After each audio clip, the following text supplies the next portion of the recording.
雙手握拳，腰部前頂的動作，這樣做了3下意思就是去皮肉交易唄。不是，你們這一幫黨員帶着我這麼一個真正的無產階級、真正的群眾我可不是黨員來摟小姐喝花酒，還說這樣的日子是黨的恩賜，那黨怎麼不給這些小姐也恩賜這樣的日子呢？惡心，真他媽的惡心。Hello， 大家好，我是江狗。今天我想給大家講一個我親身經歷的、有點香豔又讓人感到絕望的故事。這也是我打算要潤的原因之一吧，或者說是這件事情促使了我把要潤的計劃立即提上日程來。好吧，我們現在開始。黨員與小姐，第一段：誤闖天家，身邊全是天龍人。我的本科學校是一所還不錯的雙一流大學，專業是那種被當局高度控制的，但其實沒什麼學術含量，但是非常適合權貴子弟們去水學歷、搞關係的這種專業。這個專業裡面真的有天龍人，也就是權貴子弟，甚至可以說這個省的天龍人們想要輕鬆的混學歷，稍後去從政，繼承父母的官職爵位的話，這所學校是最佳的選項事實上呢，他們也幾乎都聚集在這裡。那些中層的天龍人是比較張揚，平時比較喜歡吹牛逼。下層的天龍人呢，對中層的天龍人很巴結，對咱們這些普通人也很顯擺。那甚至可以說，下層的這些天龍人，他擺譜張揚比那些中層的天龍人更加嚴重。那時候我還比較天真，還真的以為大學校園裡面都是人人平等的地方，對那些同學們的家世背景一個個都不在乎，也不關注，沒有和那些所謂那種值得搞好關係的人脈去真正搞好關係。那也就是說我們沒有去抱大腿。其實到畢業那年我才知道，我們學校是真正有那種上層天龍人的，家裡面是部委級別的那種。那不光是咱們印度的部委級別越南的部委級別的官員家的千金也都在我們這裡留學，所以可以說我算是誤闖天家了。不過呢，我都覺得這一切跟我沒有關係。事實上，自從本科畢業之後他們也基本上就不聯繫我。我覺得我跟那些天龍人們呢，真的是圈子不同也沒有必要硬融。但是最近本科的同學們都到了結婚的年齡嘛，這些從前都不怎麼理我的人，反而都熱情起來了。那道理也很簡單他們無非就是想讓我去參加他們的婚禮儀式，給他們就湊個熱鬧，擺擺場面，還有送點份子錢嘛。其實很多天龍人，你別看他有權有勢，但是很貪婪的，拿一點幾百塊錢份子錢，他都想要人人都能收到的。我每一個該收的同學，他都要收到。這就引出了我們今天的主角，就是請我去參加他的婚禮的這個 A 同學 A 公子。第二段我要說的是這個渣男 A 公子的天龍人生。這個人在本科的時候就是個渣男，換過好多女朋友，然後畢業之後就更不用說了，那應該是玩了這麼多年玩夠了，最後還是要找個門當戶對的人結婚的嘛。這人在本科的時候就是那種混體制奔着爬官去的。他在學校主要就是混學校的各種組織嘛，那種最核心的真正有一點權力的組織當然了，那也跟老師輔導員關係是相當不錯的。他家裡面應該是在當地的體制內有一定人脈的人物，本身當然也是體制內的，應該是什麼退休的國企領導吧。人家在學校的時候就故意做出這樣一種時刻都要隱藏自己的家世背景，但是又偶爾透露出來一點信息，讓人們知道他們家很厲害，但是又不完全知道，這樣子的這種就保持一種半神秘的狀態。那當然就有很多人願意去跟他們交好嘛，去巴結他嘛。這就是我說的那種下層天龍人。就這種下層天龍人，他也比中層的天龍人更張揚。我認識的那個真正的中層天龍人，家裡面是廳級的子弟的話，除了透露過這一點信息，讓人們都叫他小廳長，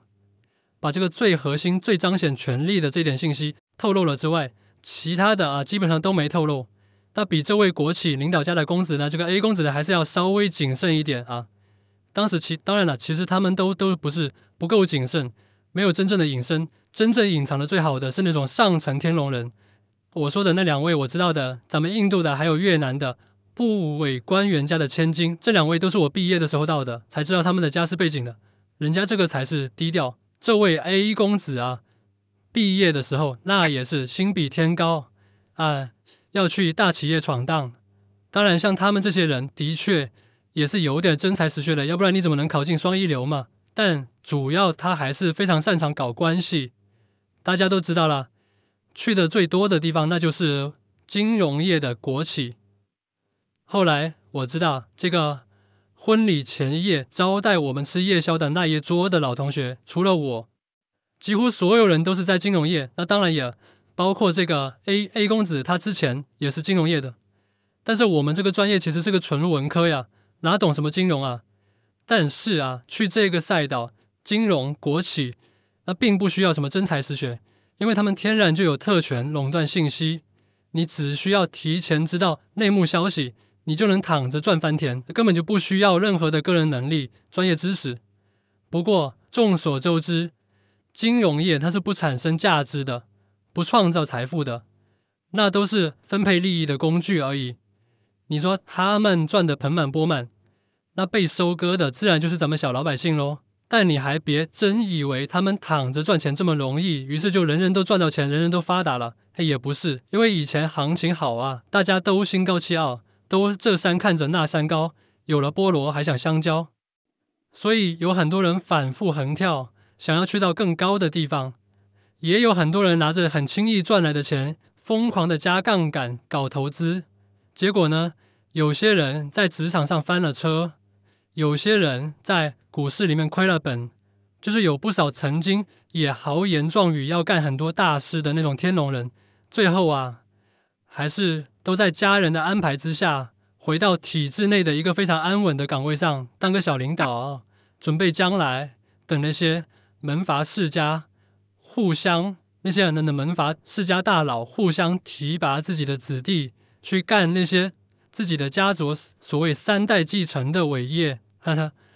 我不知道這位 A 公子是不是這樣子啊？但是他的確之前是幹了一圈金融業，也跳槽了好多家公司，最後還是回到父母工作生活的地方，娶來一個家長們也滿意、門當戶對的姑娘。第三段是兄弟還是家奴？在婚禮前夜接待我們的那個夜宵的飯桌上，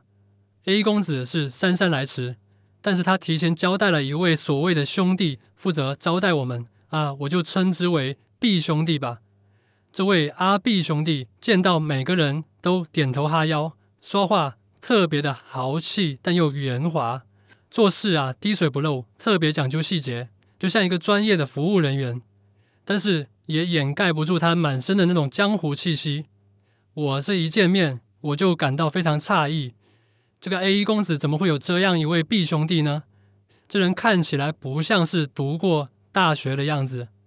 因為他們兩個層次應該差別很大的。但是這位 B 兄弟啊，在 A 公子到來之前，在席間的談吐啊，那是多次把這個 A 公子稱為我兄弟，我兄弟如何如何，我兄弟如何，看起來他們關係確實很鐵哈。嘿，但是直到 A 公子到來的時候，我才知道真相。A 公子一到來，這位 B 兄弟立馬就起身致敬。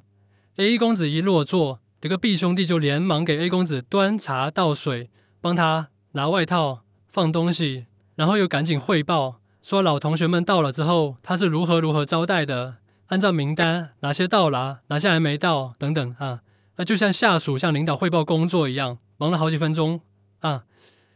A 公子才正式給大家互相介紹說，這是我兄弟 A， 今晚多虧他安排周到，是吧？我注意到一個細節，就是 A 公子說 B 這個阿 B 是他的兄弟，就只有介紹的時候這一次。但是 B 兄弟在 A 公子到來之前，他可是說了好多次啊，我兄弟，隨時都掛在嘴邊。但是等了 A 公子真正到來了之後，他再也不提兄弟這個詞了，而是和老同學們一樣，尊稱這個 A 公子在大學的時候，在本科的時候，他在組織裡面的職務我算是明白了，這哪是什麼 B 兄弟呀？他就是《水滸傳》裡面端王身邊的高俅嘛，就是權貴子弟身邊豢養的家奴而已。這個 B 兄弟，他可能是小時候就跟 A 公子住在同一個大院，家裡面呢也是這個 A 公子家父母相關的那種下位者吧，從小就是 A 公子的小跟班，後來不擅長讀書嘛，那就沒上大學，就長期跟 A 公子混了，就待在 A 身邊嘛，當一個小廝。在夜宵的末尾的時候，我們都準備早點休息了，但是 A 公子千叮嚀萬囑咐，讓 B 兄弟一定要給我們招待好。於是 B 兄弟就眉飛色舞的跟我們預告說，不要着急走啊，後半場才是最精彩的呀。我倒要看看這個天龍人們的世界有啥精彩的，這個後半場到底怎麼精彩。第4段，黨員與小姐。好家伙呀，原來啊，他們是拉我們去唱 KTV 喝花酒。難怪出發之前有一些帶家屬的老同學都拼了命的找理由找借口離開了。但是更神奇的是，還有一些竟然是女朋友，她很自覺很識趣的自己單獨打車離開，她讓自己的男人就來參加這個所謂非常精彩的後半場。我不知道這個特別識趣的這位女士，她知不知道這個後半場到底有多精彩啊？進到 KTV 裡面了之後呢，一看到這個 A 公子和 B 兄弟跟那些小姐領班說話的方式關係那麼熟，我就知道他們是常客老主顧啦。而且沒錯啊，這個 A 公子他也來了，他可是第2天要結婚的，他應該會啊去準備婚禮。就算什麼都不準備，你就不應該來這種風月場所，你得矜持一點，是吧？他也來，他們呢叫上了一排20個陪酒小姐吧。這姑娘們那真的是叫濃妝豔抹，花枝招展，極盡殷勤，用各自的本事，大家都亮了一個相。有羞澀的學生妹，有傲嬌的女神，有火辣的御姐，還有2次元的 coser， 真可謂是百般武藝，萬種風情啊！我一個小老百姓，我哪見過這個？沒見過這種陣仗，我從來都沒有到過這種風月場所，那我都嚇懵了。到我選的時候，我半天沒說出話來，就差點讓那個 B 兄弟他故作生氣的要把這些小姐都換掉，還說什麼咱們江哥今天沒有滿意的，那就換一批。我實在是不好意思為難人家嘛，我只能硬着頭皮說，哎呦別壞，那我就隨便點一個。我就點了一個白襯衫的學生妹，哈哈，應該是裝的啊，白襯衫學生妹。到現場還有2個像我這樣沒有見過世面的，只有羞澀的人。那顯然我們就是新手嘛。這個 B 兄弟就出手了，他親自把小姐拎到我們身邊，親手把小姐按到我們的大腿上，親手把小姐的手親手把我們的手按在小姐的胸上面。這就是等於是親自教我這樣一個大男人如何玩小姐，而且還用極不尊重的語氣訓斥小姐說，今晚必須把我們老同學好兄弟伺候好啦，要是老同學們有半點不滿意，那你就是不給我們 A 公子面子，後果你們自己知道了吧？天哪，我都無語了，我真的很難過這種語氣。可想而知，平時他們不僅是來這裡的老主顧，而且還經常欺負他們，欺負這些小姐，為難他們。我一方面啊，不得不承認，拿着下半身當然是瞬間就有了反應。另一方面，我的上半身我感到極致的惡心，真的想吐。部分是因為現場環境的味道啊，混着小姐身上那些不知道是什麼樣的味道的那種氣味，真的特別難聞。還有部分真的是我對這種行為，對這些話感到難受，因為我永遠都是堅定的站在普羅大眾、站在平民百姓的立場的，我就感覺他們訓斥小姐的那些話，就像是在訓斥我。你看，你這些多年都不聯繫的老同學，就是到結婚要收份子錢的時候，要湊人氣、撐場面的時候才把我叫來，那我起到的作用就和這些小姐有什麼區別呢？我不也是被嫖的那個嗎？好在這姑娘職業素養非常的高，她很敏銳的洞察到了我內心的活動，當然他也知道今天這是一單又輕鬆又便宜的活路。他先是跟我很禮貌的打了招呼，然後就非常靈活的伺候我。當我感到尷尬，我想不親密的時候，他就離我遠一點。但是，一旦那個 B 兄弟和 A 公子要瞪他們的時候，就是要責問他們的時候，他又不得不趕緊對我摟摟抱抱，伸手把我的手抓去按在他的胸上，自己主動揉。媽呀，好惡心！哎，第6段歌唱母親，嫖宿姐妹。坐定了位次之後呢，在正中間的 A 公子站起來先致辭，說了一些官場的片兒湯話。從他說這些話，我就知道他應該是回到體制內工作了。就說在座的大家都是黨員，我提議大家唱一首《我的祖國》作為開場，還說什麼大家今天的好日子都要感謝黨的恩賜這樣的。當然咱們要唱歌就先唱紅歌。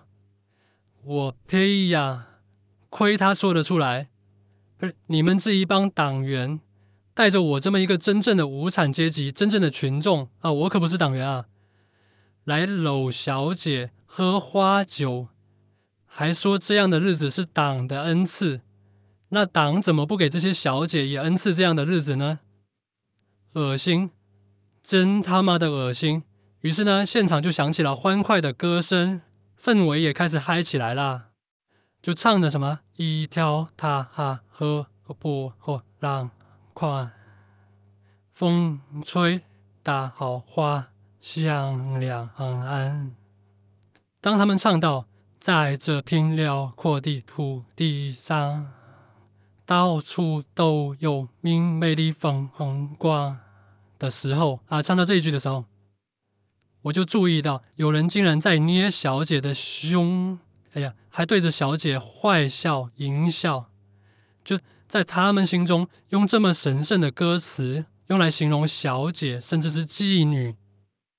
而不是他們在公共場合經常口口聲声所說的祖國母親。那我沒有開口唱，反正話筒也不多，也沒有給到我。也許是看出來了我心情不悅，摟我的這位小姐太沒唱。歌沒有唱多久，大概在不到2點的時候，我注意到了很多人中途離場了，長時間的沒有回來，而且他們都是不告而別。我感覺氛圍越來越怪異了，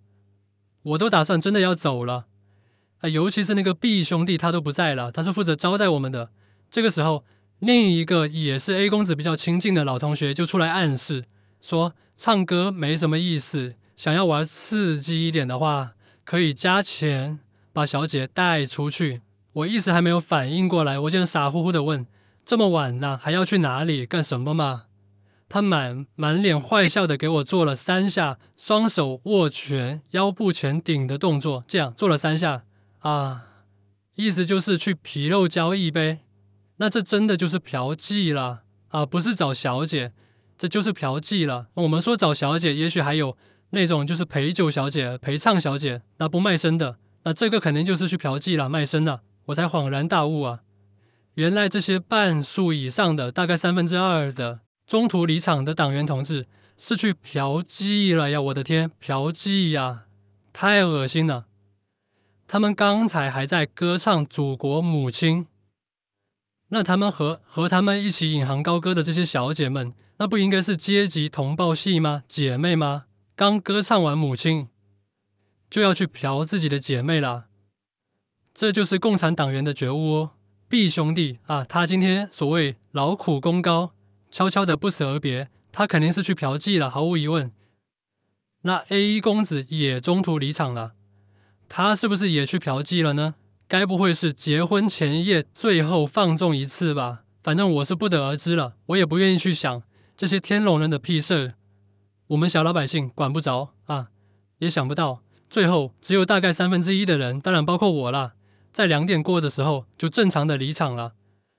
回酒店睡覺了。但是我哪裡睡得着就這個國家的統治階級腐敗到這種地步，我生活在他們的統治之下，我以後能有什麼好日子過我整晚上都在翻來覆去的想這個問題。我提醒自己，想潤的計劃必須要提上日程，必須要立即行動了。第7段，要我鼓掌，還要我買單，啊，去之前我本來覺得還挺虧的，大老遠跑去吃個喜酒，又要送份子錢，又要付交通費，本來就沒打算去，就只是想發個紅包就算了。只不過是因為有一個以前關係還不錯的老同學，多年沒見了，他平時假期又少嘛，這是一個很好的契機，我可以去見見他，所以還是去了。去了之後呢，發現那個 A 公子給我們安排的住宿的酒店啊，是當地的千字1號最高級別的酒店，就是那種以前啊體制內專門做行政接待的酒店。每一個城市都有那麼一家，類似於像《人民的名義》裡面山水莊園那樣的地方，是個別墅酒店。也許它價格不是最貴的，但是行政地位高啊。我心想，這酒店房間一晚上那不得大幾百啊！想到這裡，我倒覺得這個 A 公子還算大氣。嘿，結果等我一走進酒店的房間，我就明白了。這是雖然它是個別墅酒店，但是其實非常老舊，非常破爛。上網一查，原來在某次反腐行動之後，這個酒店早就衰落了。現在接待領導他根本就不在這裡，這裡的房間在網上都才標價200多，那他還讓我住雙人間，那不就等於平均每個人他只招待100嗎？就相比他這個婚禮講的排場，他裝出來的那一套面子來說，這個酒店接待標準實在是太低了，太掉價了。更讓人大跌眼鏡的是，我剛回程沒多久，飛機都還沒有落地的時候，這個 B 兄弟就發來消息說，叫我 A 一下昨天喝花酒的錢，就是小姐的錢。搞了半天，原來喝這場花酒摟小姐，他不是 A 公子招待的，不是 A 公子買單呀。那你拉我去這裡幹什麼啊？我還是自費去的呀。我簡直是氣不打一處來，我差點就當場對着他微信爆粗口。尤其是這個錢，他居然是 B 兄弟在中間倒了一手的。我嚴重懷疑他中間是不是在吃差價啊？我也不好意思去找那個 KTV 找那個小姐問嘛，是吧？我寧可這個錢就是我當場親手打賞給那個小姐的，那畢竟人家業務水平真的很棒，情緒價值是給足了的。事到如今，我只能往好處想嘛。畢竟那個小姐她是咱們土家族同胞，我就當是肥水不流外人田。但是到此為止吧。那些天龍人老同學的婚禮，我是一個都不會再去了，一個都不會再去了。第8段，我拒絕歌唱這件事情，就像一瓢冷水，把我從我還可以勉強忍下去的這種幻覺當中徹底澆醒了。問題不在於某個渣男、某場婚禮、某次花酒讓我噁心。咱們印度這個國家，它不是只有某個人人品爛，而是這套制度已經腐敗，已經爛透了，爛到骨子裡。它讓特權相互包庇，讓虛偽自我加冕，讓普通人既要被要求歌頌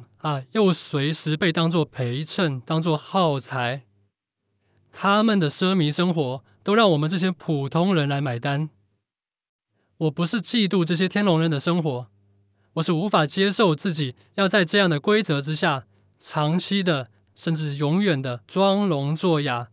假裝一切都是合理的，假裝都是能忍受的，我還要對他們表現出感恩。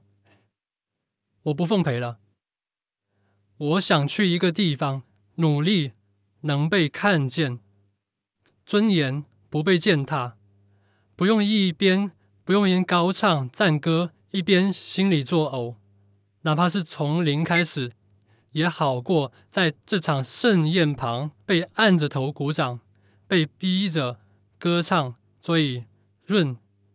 一定要潤，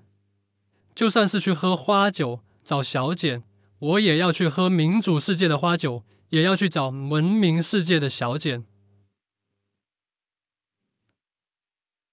點讚關注，一起進步。我是江狗，我們下期再見，拜拜。